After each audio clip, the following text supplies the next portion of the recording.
Ganyan nga, mami. Sarap. One more nga nga. Sarap. Ganyan nga ulit. Sarap. Ganyan nga.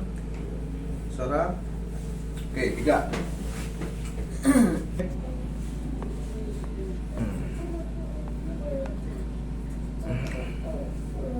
Sige nga nga.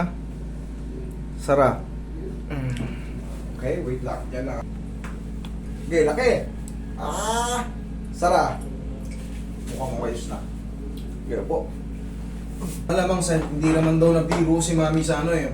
Mga nasampal o hindi man wala naman siyang kinuwentong nagmuya ng matigas. Basta na lang masakit. Malamang sa hikab ka na dali. Ganito ang gagawin natin. Ganito kaya. Okay, laki. Sarap. Ganyan ang tamang paghikab ha. Wait lang. Tumutunog.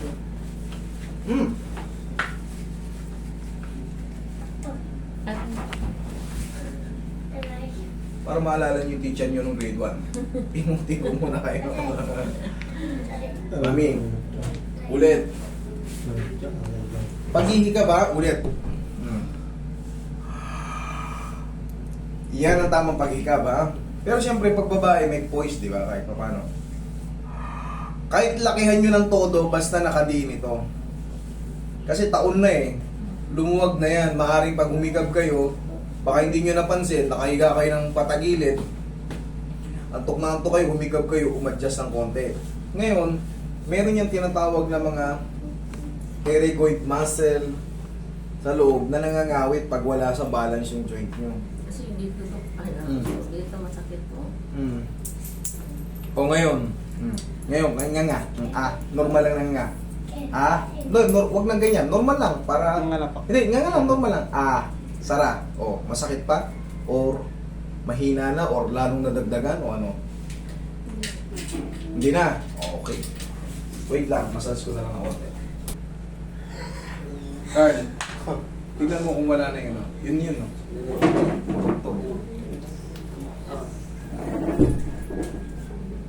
Doktor yun eh. Ayun, yun.